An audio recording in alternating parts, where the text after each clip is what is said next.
hi Deeksha, welcome to this live interview with me. For those of you who don't know me, I'm Savita. I'm the founder of Success with Savita. I'm an entrepreneur, and prior to becoming a coach, which is what I do now, life and business coaching, I spent 17 years in the corporate world, and currently I work with entrepreneurs to help them launch, grow, and scale their businesses. And today I'm going to be speaking with Deeksha. And a little bit about Deeksha before we get started is Deeksha is, in my intro, I would like to say she's a serial entrepreneur, but Deeksha comes with 8 years of experience across edtech, food tech, beauty tech, media tech, and healthcare tech, which is like a huge amount of experience. She's driven, energetic, and passionate about creating value through the work she does.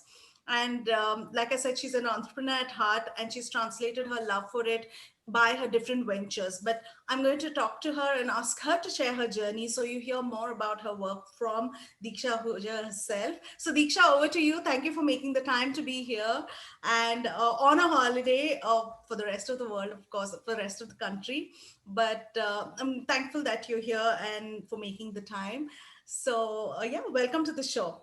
Thank you so much, Savita. And I think all the lovely phrases that you kind of showered on me, I'm going to shower them back on you. I think your work is phenomenal, and I feel truly honored and privileged to be with you here today. Thank you. You're very kind. You're really kind. So tell us about your journey. Like I always feel like introductions, they don't just get the meat of Yeah. it all. And Yeah. a lot of people play down all their achievements. So tell us about your journey so far. Sure, absolutely. So, I've had a very non-traditional, very radical kind of journey. Hmm. So I think entrepreneurship is the only thing that I've known pretty much all my life. Yeah.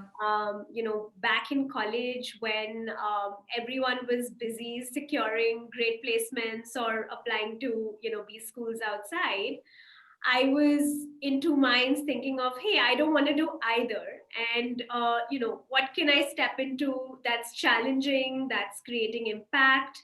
And that somewhere was driving me, right? Hmm. And that's when, while I was in college, I launched my first venture in the education and tech space because Okay. it was a sector very close to my heart. My mom's been an educationist for over 25 years. So I Okay. saw a lot of gaps in our education system, and somewhere I did want to look at solving for that. So that's how the journey literally started in 2012, 2013. I, along with two of my other co founders, we set up a company and built that pretty much, ground up from scratch. Um, Today people know about edtech. It's one of the hottest sectors, but back then it was really not even evolved as much as what we see of it today. And Savita, through my journey of building the venture, or rather figuring out what to do as next steps, the only way for me to do this was to actually go out there, meet other entrepreneurs, network, understand what's happening. Hmm. And clearly, I think one thing that stood out, or something that really disturbed and bothered me, was the lack of women, right? And I'm sure you agree with me, Yes, right? absolutely.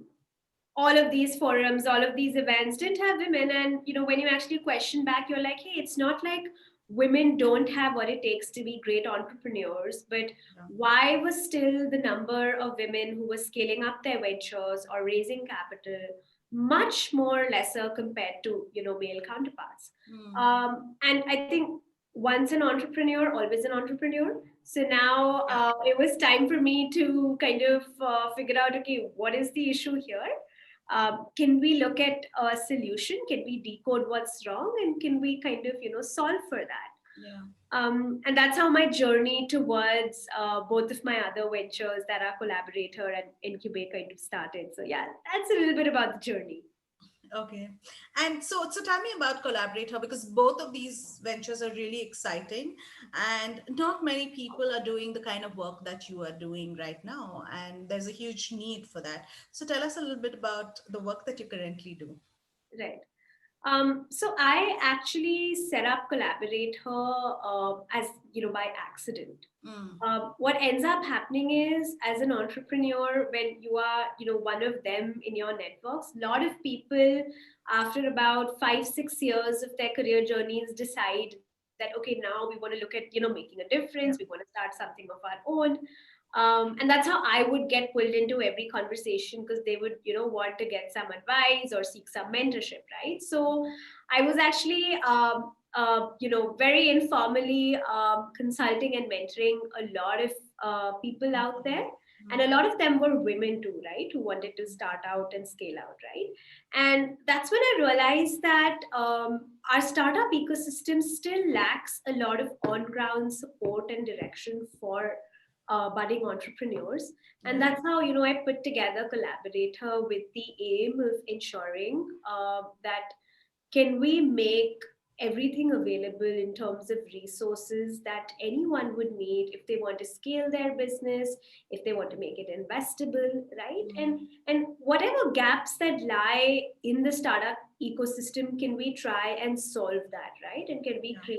create unique IPs around that, right? So Right. maybe let me give you an example of what I'm saying. So the pandemic hit last year, and Mm. one of the things that I realized was that a lot of smaller startups or entrepreneurs, Yeah. they rely on offline networking events to raise Yes. capital, meet people, Yes. right? And of course, that all of that kind of came to a standstill, right? So Yeah. how would we kind of keep that chain of innovation going Mm. if we didn't give these entrepreneurs access to these Yeah. investors and people, right? Yeah. So we put together a concept called Pitch It, which Mm. was an online business pitching event for Right. early stage startups to kind of apply and meet investors and raise capital, because at that time that was the need that we clearly wanted to solve. Right. And then, of course, I think just like you, I have been very inclined towards understanding and making sure that we bring more diversity to Mm. entrepreneurship.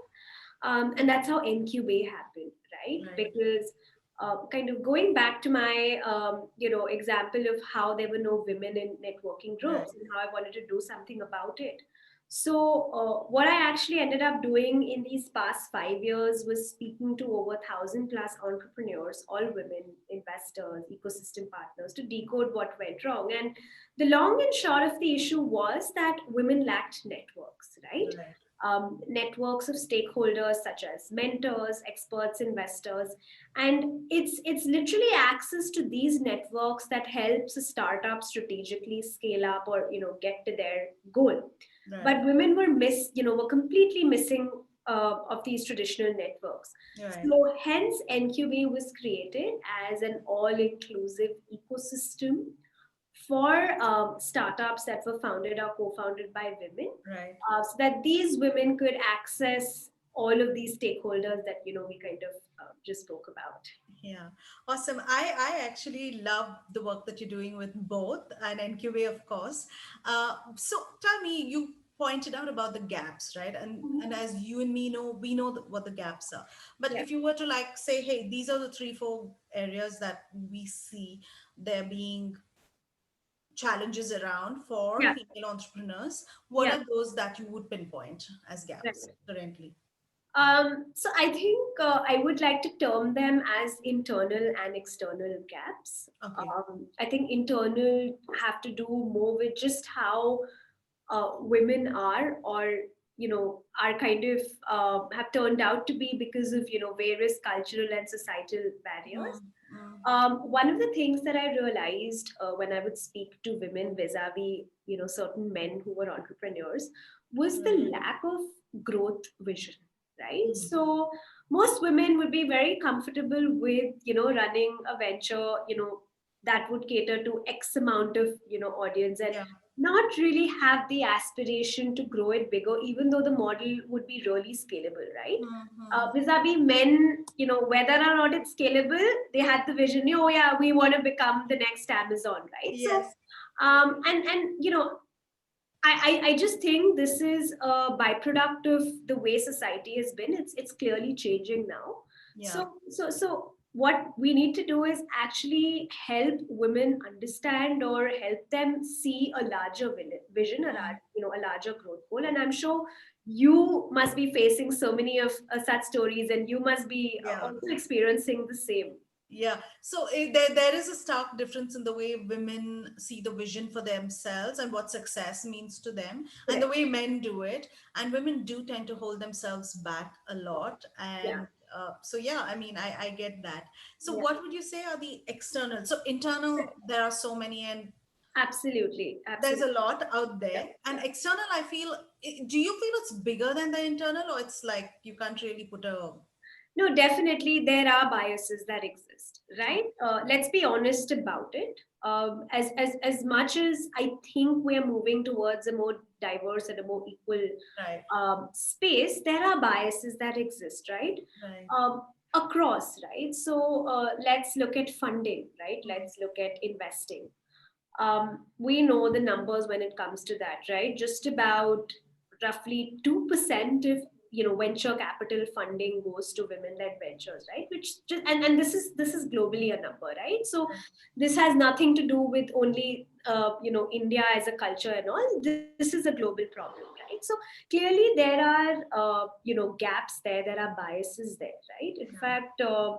I was recently reading about a Harvard Business Review study, which pointed out towards the fact that about 66% of the questions that male entrepreneurs get from investors are, you can say positive or successive questions, right? That, okay, how will you scale this? Or, how can we make this more successful?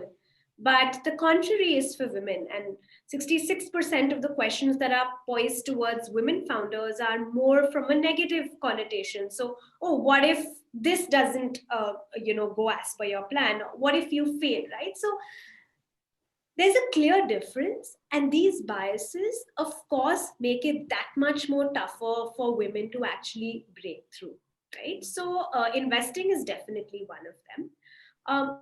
The second thing is, I think what I kind of mentioned earlier, just lack of access to networks, right? And Right. it could be networks of anyone, right? I mean, maybe I want to get connected with a larger corporate because I'm selling to them, or I want to reach out to a global partner. Because women lack access to those seamless larger networks, Right. sometimes they don't know how to go about it, right? Right. And I think as a startup, as an entrepreneur, time is your most expensive resource. Right. So you want to figure out how to do something in the least amount of time in the quickest way, right? Yeah. But if you don't have that network, how are you supposed to do that, right? Yeah. And again, lack of network is something that has happened externally because Mm. women have been missed. Yeah. And I mean, that's a big gap, I feel. And somewhere through Encubay, that was my intention. I feel that over time, when we start giving women equal access to these networks, or even now traditional networks are becoming more diverse, Yeah. these problems that I'm talking to you about today would probably not exist. Okay. Hope is a good thing to have, but I think there's a lot Absolutely. of work happening in Yeah. that space. And I'm glad you brought up about networks because, you know, networking as such, right? I think network capital is like your relationship capital is really key. It's also one of the things that helps you become successful. And I also think as important as it is for entrepreneurs, it's important even in the corporate world. And so when I'm working with people, I keep telling people, entrepreneurs are forced to do it, right? We have to do it, because that's one of the ways that you actually put word out there. You have to become visible. So there That is, is your bread and butter at the end of the day. so entrepreneurs have to do it, so they kind of sort of start doing it. And I feel like in the corporate world, leadership, seen women in the corporate world miss out on networking. So what is your view on networking? Because you have done really like what are some two three things that you have as advice that you would give to anybody, entrepreneur, homemaker, a working leader in a corporate, in the corporate world? What's your advice, because you've done this so well? So what works best, and how should someone do it, especially if they think like, oh, I'm an introvert, I can't do this. Right. So I know it's something that's always been talked about, but let me again re-emphasize on it. And I kind of say this almost everywhere that I go, that networking is like investing, right? Hmm. It's a long-term game. If you start networking today, you have to do it. You do it and you forget about it, but in the long term, it will start giving you the returns, right? So consistency is key. Be consistent. Second is, I think a lot of us, get this word called ego in the middle, Hmm. right? Where you feel like, I reached out to that person on LinkedIn, or I tried to send them an email, or I called them and I never heard back. Yeah. Well, everyone is busy, right? And everyone has a million things to do. So Right. if someone's not getting back to you, it's not because they don't want to. They're probably busy, right? Right. But does that kind of dissuade you, or tell you that, yeah, this is it, I'm not going to try at all? Not at all, right? I mean, so it's a continuous journey. You don't need to get demotivated, but need to kind of be at it, and definitely you will reach that sweet spot of figuring out how to get more rewards. And I think the third thing is always be a giver, right? Putting yourself out there to help, or putting your network out there, is always something that will go a long way in relationship building, right? Savita, I think you used a very good term, like you said relationship capital, and I love that, Okay. right? Because no one will do anything for you or help you Yeah. if you don't build a relationship, and unless you are there to help that person, there is no relationship, right? Right. So I sincerely believe in this. I mean, sometimes, it does happen that, we reach out to people who Yeah. clearly a lot more networked than us, but just let them know that you are also there for them. Hey, what can I do for you? Yeah. It could be a very, very small thing, Yeah. but just the fact that you're putting yourself out there, and you want to help, Hmm. goes a long way in making sure that the other person looks at you as someone who they want to help and want to have a long term relationship. Right. Absolutely. Thank you. I think those are great points. I've always been one of those people who believes that you invest and somebody, and when you like, and don't expect something to happen immediately, right? Like I meet you and then I expect you to do something for me right away. It's not going to work like that. So yeah, thank you for sharing that. So tell me, with like what's coming up next in this ecosystem for you? What's coming up next? I'm so glad you kind of asked me that question, because I'm also itching to tell everyone. Okay. So Encubay launched last year as a diversity focused startup network, and we launched our flagship incubation program for women led or co founded businesses to scale up. So we solved the problem for lack of access to networks. Absolutely. This year, we want to look at solving the problem of lack of access to capital. And we like to do things creatively. We are more positive believers than negative naysayers.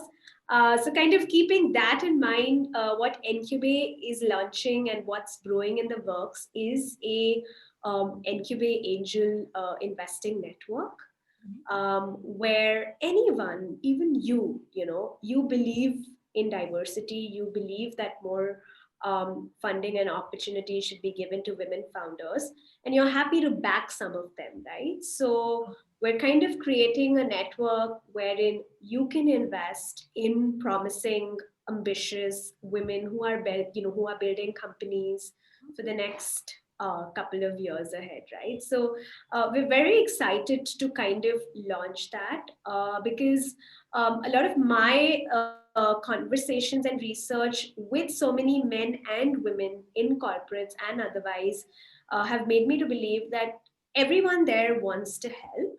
It's just that there is no channel, or there is no detailed and a formal approach to this, right? So that's what somewhere Incubate wants to bring forward.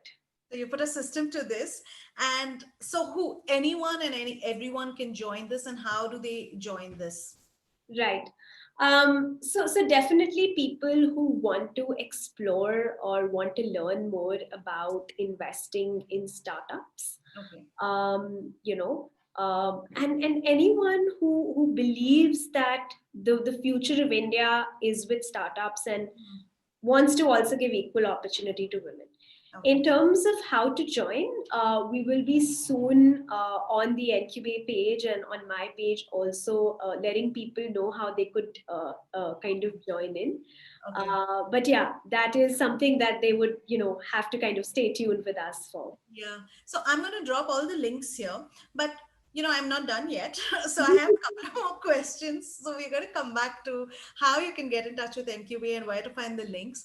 But my next question to you is, so what's your advice to on people who are, there are people who are like, I want to be an entrepreneur and I'm going to start this venture. And then there are fence sitters who are like, I'm not sure someday, I may start. What's your advice to women entrepreneurs out there who want to raise funding, who think that they have this idea and at some point in the future they can have an exit? This is the best time for us to be born. Honestly, a decade back, and I have immense respect for women who raised funding, around 2008, 2010, because no one was talking about it. Right. Now it's honestly like a lot of the ecosystem is waking up. Yeah. There are people like you, there are entities like Encubay, and there are so many more people who want to see women succeed. And there are so many men who want to see women succeed, Right. right? Because I mean, it is something that ultimately will lead to higher ROI in companies, higher ROI for investors, right? So there's clearly a much larger goal here. So for any woman out there, have a large vision. Mm. Only if you have a larger vision will you actually get to the point where you feel you want to start raising funding. Yeah. Second, just be an active listener and observer of the ecosystem, right? Mm. So many times we stay in our cocoons. We don't listen to what's happening, right? So see what type of investments are coming through. Who are the companies that it's going to? Who are the investors who are kind of investing in these companies? Is there a way that I could speak to the founder or investor, right? So kind of be plugged into the ecosystem, right? I think that's my biggest ask from all female entrepreneurs out there, right? And even at Encubay, we can do everything to create this network, Yeah. but to leverage it to the fullest to achieve your growth goals as a company is Right. something only you can do, right? Only you can push yourself. So Absolutely. yeah, I think that would kind of be my two bits. Okay. Awesome. Thank you. And also it's sometimes hard if you're not even looking for the ecosystem to find it. So a good starting point would be Incubate for Absolutely. everyone's, right? So everyone who's watching this, you know where to go. So tell me, what does a day in your life look like behind the scenes? Interesting question. I think I've gotten used to it now. Like I said, I run three ventures, Yeah. so it is a lot of juggling and Mm. multitasking. But I think it starts off in the morning with a few calls with my team. Now everyone's working remotely, so it's kind of important to get to know what everyone's up to. Proceeds into more calls, with potential people who I would want to maybe collaborate with or get some feedback from. Moves into calls with entrepreneurs who reach out to us, trying to see how we can help them. So I think a variety of things, and of course, then I think towards the end of the day, I like to call it quits at about 7 for sure on a work day. 7 to 8 is my workout and unwind time. Okay. And that's something that I kind of love to bring in. Okay. So yeah, that's pretty much how the day is planned. So yeah, crazy. I cannot imagine how it looks like juggling three businesses, but I guess if you set up the teams and it's something that like we were just talking before we got on this call, we were talking about how your work life balance is what you make of it and how you kind Yeah. of build it. I And so think I dress that way to kind of, be able yeah, to do work that I love, right? absolutely. So, I mean, every day is a new challenge, right? Because Yeah. you never know what's going to happen, what might crop up. But I think that's what makes my life interesting because I don't know what I'm going to do tomorrow. Okay. Yeah, so you have like diversity every day in your workday. So yours is a very dynamic kind of. I always like to hear about what a day in someone else's life looks like. It's really interesting to me. And so tell me, all of us go through these days where we're wondering what the hell we've gotten into. We have our highs and lows as entrepreneurs. How do you deal with that? So I just learned to let that feeling pass, right? Okay. See, these are all fleeting feelings, right? I mean, if Mhm. you feel low or you're unsure or you've had a bad day, um, Mhm. that's just one side of the coin, right? I Right. mean, when you choose to be an entrepreneur, and after 8 to 9 years, I can say this, that yes, there are more bad and challenging days than the ones that are good and rewarding, right? Mm. So I don't think we should read too much into it. I think you just leave the bad day at the bad day, and then the next day is bound to be better, right? So I have this thing that I follow, that if I'm feeling sad or if I'm feeling upset or if I'm feeling like, like you said, what the hell have I gotten myself into, I'll just Yeah. let the day pass. If it's been unproductive, it's fine. But Okay. somewhere I know at the back of my mind, and now it kind of naturally happens, that the next day I'm automatically feeling better and I don't even think about what happened the previous day. So I think just let that day be and move on to the next. Yeah. So no dwelling on it, move on. Yeah, yeah. You That's don't have your to way to read go. so much into it, seriously. Right. So any I mean, this is my last question really. Are there any specific routines, rituals, habits that you follow that you highly recommend for anyone else that come to mind? I know I'm putting you on the spot here, Mhm. but I think in terms of a routine, because and this is something very specific to me. mhm, It's very important to know, as a person, where do you draw your inspiration out of, right? So for me, I draw my inspiration out of the people, around me, or the people I meet, uh, at work. And I also draw inspiration from the work that we do and the impact we create, right? yeah. So I try and embed this as part of my journey or my day, so to speak. So I try and speak to at least 5 to 7 new people on a weekly basis, right? Because that's just a good way to get to know, and secondly, it somewhere inspires me that yes, wow, this person is doing that. Yeah. And yeah, I mean, in terms of impact, I kind of love to go back to the people who we are creating impact for, understand what's happening, figure out, how what we're doing is actually positively helping them.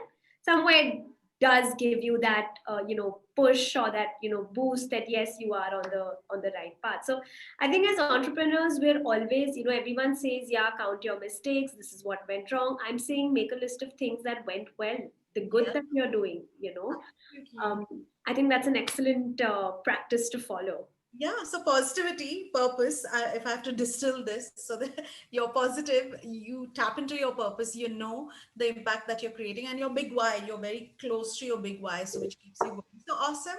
I mean, I think it's been fantastic talking to you. So for all the people who are watching, how can they get in touch with you? Where do they follow you? How do they find you? And how do they get in touch with Encubay? I'm going to drop the links, of Yeah. course, but So I'm very easily accessible on LinkedIn. So please reach out to me. Just send me a request, or you can even reach me on Deeksha@encubay.com. That's my email ID. yeah. And Encubay, of course, we're very active on LinkedIn, Instagram, Facebook. So wherever that you are, we're more than happy to help you see what we've been up to through the updates that we give them. Okay, awesome. And for everyone else, don't worry, I'm going to be dropping all Deeksha's handles, social media handles, and her account information over here. And I will tell you, I try to consciously network. That's what I would want to share. And I actually reached out to Deeksha here on LinkedIn and made the connection a while ago, and finally actually had this conversation this week. So, networking is really not as difficult. You should just reach out and see. You never know who you meet, and look at the amount of value and look at the conversations we are having. I have enjoyed this conversation, and I continue to look forward to staying connected with you. Thank you, Deeksha, for your time with us. And Likewise, Savita, thank you so much, and definitely looking forward to doing more stuff with you. yeah, and all the best in all your ventures. And I'm sure you're going to create massive impact. And I look forward to your journey and watching you guys do all these wonderful things, that amazing things that you all are doing. Thank you so much. And thanks everyone for watching and for tuning in today.